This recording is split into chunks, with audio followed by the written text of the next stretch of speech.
Am I the a-hole for not meeting my dying father? I have absolutely no contact with my parents. I don't talk to them. I don't visit them. To be honest, I'd rather never see them again in my life. This might sound bad, but I do have my reasons. I was kicked out of my parents' house the day after my 18th birthday. My father claimed that an 18-year-old is already an adult and they should be able to live by themselves.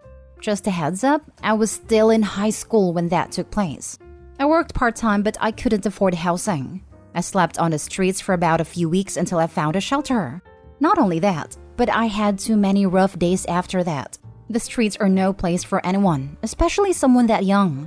Through the help of some NGOs, I managed to finish school, get into a technical course for programming, and get a decent job.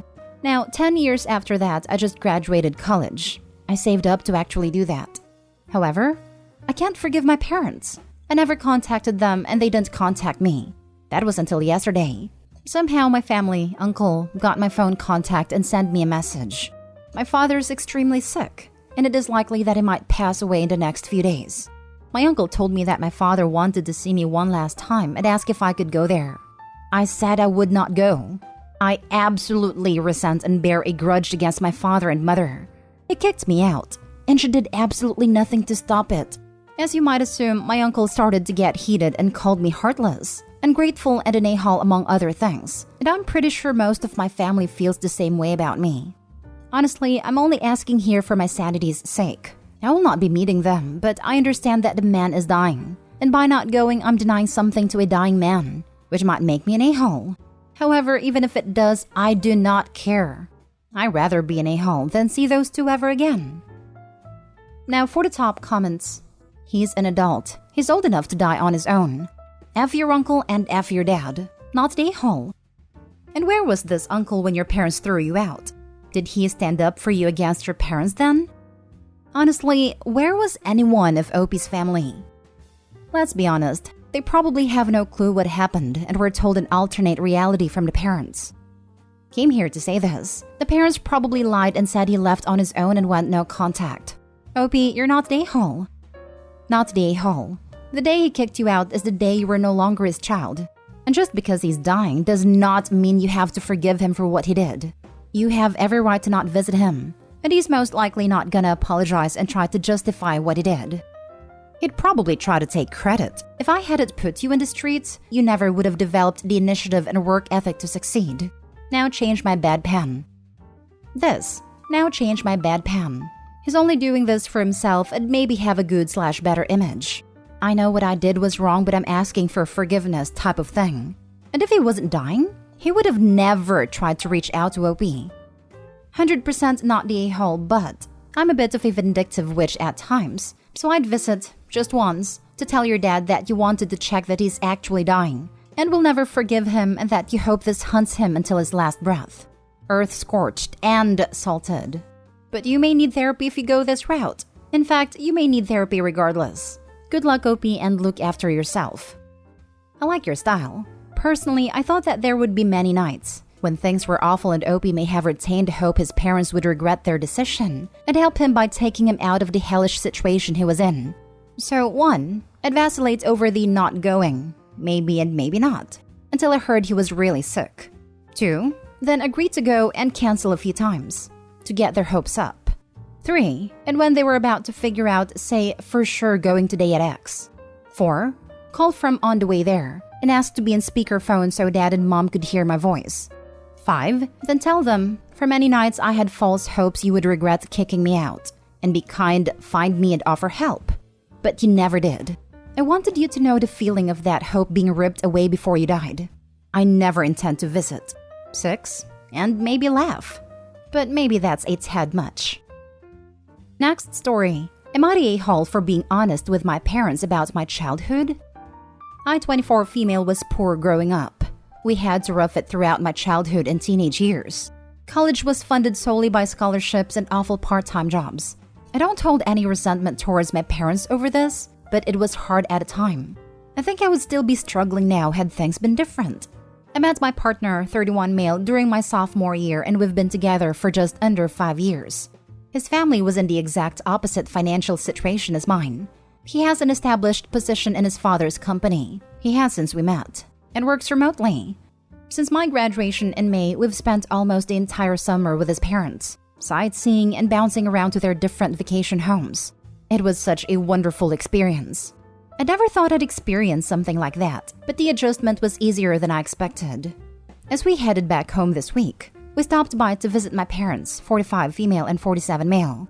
While there, I mentioned that this summer felt like what all the summer breaks of my childhood should have been, and how excited I was for the future when my partner and I have children and can give them this treatment. My mother apparently took incredible offense to what I had said, and said they had done the best they could for me as a child.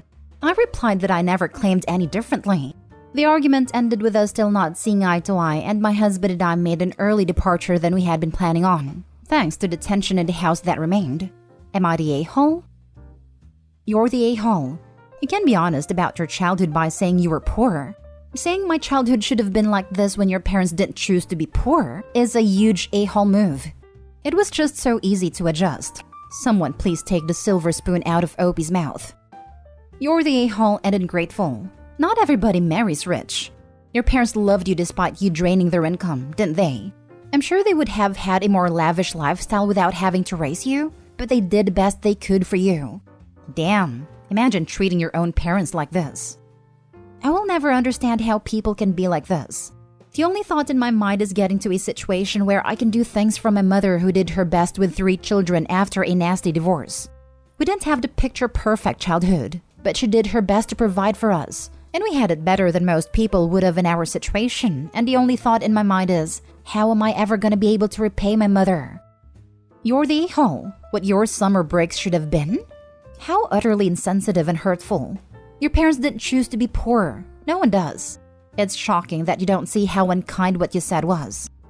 Not just insensitive, but entitled as heck. Summer break should be a time kids get a break from school, and that's about it.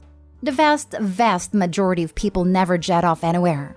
I know mine were more like trips to the lake to swim or maybe camping. We got on a plane for a trip maybe twice before my 18th birthday, and my family was nowhere close to poor. For someone raised with very little, Opie sounds spoiled as heck. No kidding. My family was solidly middle class, but we surely didn't have elaborate vacations while I was growing up. And that certainly doesn't mean I was deprived or we were poor. Something tells me Opie is grossly exaggerating how poor she was growing up. More likely her family was working class or lower middle class. She needs to get over her entitlement. Next story is titled, Am I the a-hole for not paying for my daughter to start yet another degree? My wife and I have 3 daughters. We always told them we would pay for their college tuitions provided they wanted to go. Our eldest, Hazel, graduated in 2018. She started at a 4-year university and lasted there 6 months before dropping out and coming home. We had to eat a lot of fees because by that point they were non-refundable. Her reason for dropping out was that she didn't want to pursue that major anymore. We told her she could switch to undecided or general studies until she did figure it out, but she insisted on dropping out. From there, she enrolled in the local community college, which was cheaper, but as we didn't qualify for financial aid, we were paying for all of it. She stayed through till the world fell apart in 2020. She tried online schooling, but it was too hard and we respected that. Our younger 2 were struggling with virtual school. I can't imagine how hard college was. She took some time off, then in January of this year, started at another 4-year college. Keep in mind, only some of her credits transferred, but we were supportive. Last month, she came to us and said she wants to drop out yet again and go to cosmetology school. I have nothing against that, but after spending tens of thousands of dollars on these other schools, she's got to pay her own way on this one. I told her if she finishes and gets her license, I will reimburse her, but she needs to figure out how to finance it on her own. She asked how she's supposed to do that, and I told her to get a job. She got upset and said I'm going back on my word. It doesn't help that this year our middle daughter graduated, and we're paying for her to go to a 4-year college. Hazel said this isn't fair, and I said I'd do the same to her sister if she was as wishy-washy. Now, Hazel won't talk to me. Am I the a-hole? Now for the comments. Not the a-hole. You've given her a chance and a backup. There comes a time when we all have to stand on our own 2 feet. Would Hazel qualify for an apprenticeship? Those aren't a thing around here.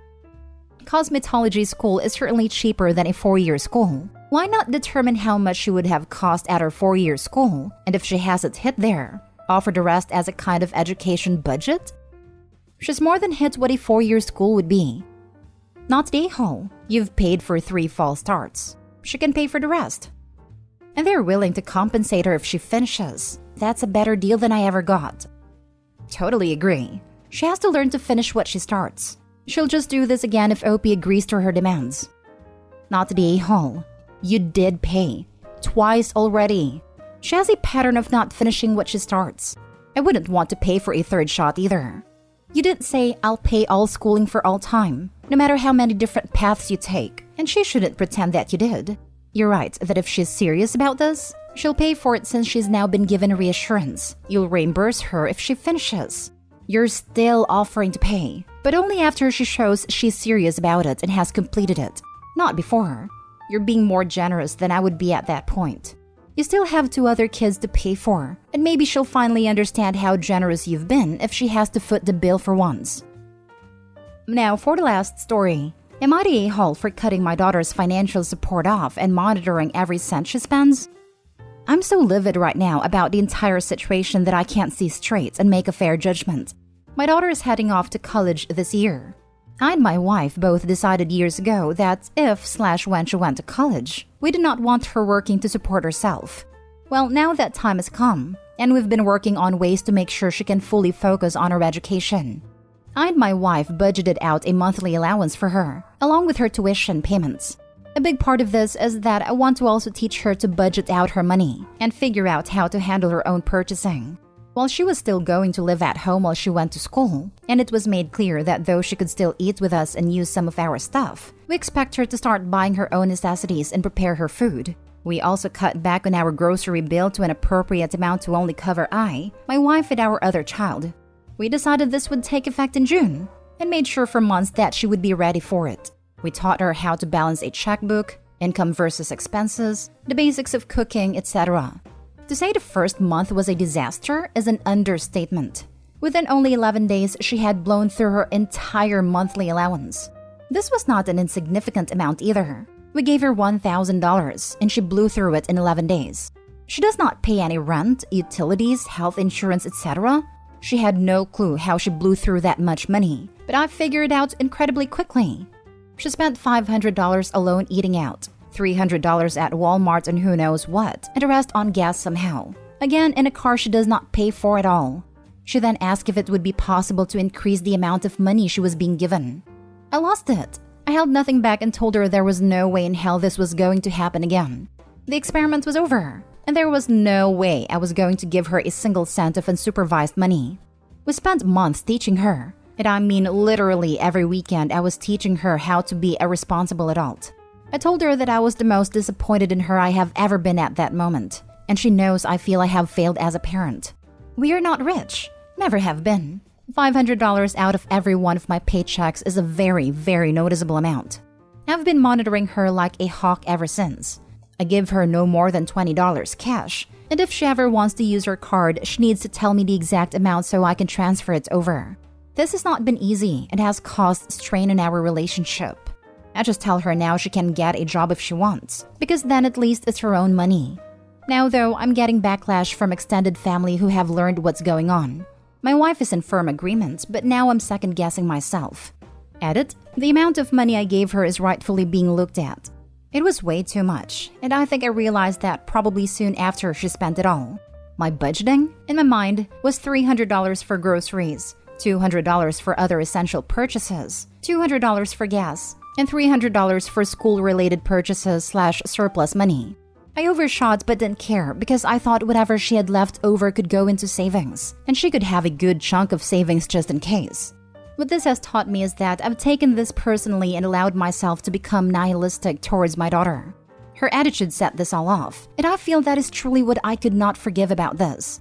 My parents never would have dreamed to do this with me, so when she spends $120 at a steakhouse paying for her friends, when we have not gone out to a steakhouse like that pretty much ever as a family, I felt disrespected that she dared ask for more money.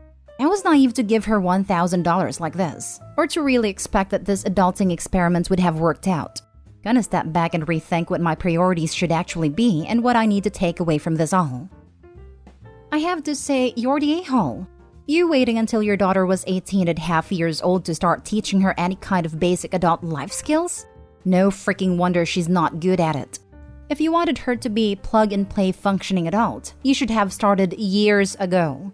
You only have yourself to blame for this. Also, one failure and then you conclude she'll never learn? Not if she isn't given the chance to learn. Was she stupid with her money? Yes. But then she needs to feel the consequences of not being able to do anything or go anywhere because she can't afford it for the next 20 days. I'm not saying give her more money, but you basically showed her swimming videos, then dropped her at the deep end of a pool, and when she struggled, you scolded her, pulled her out, and forbade her from ever going to the pool again. Micromanaging is teaching her nothing but resentment.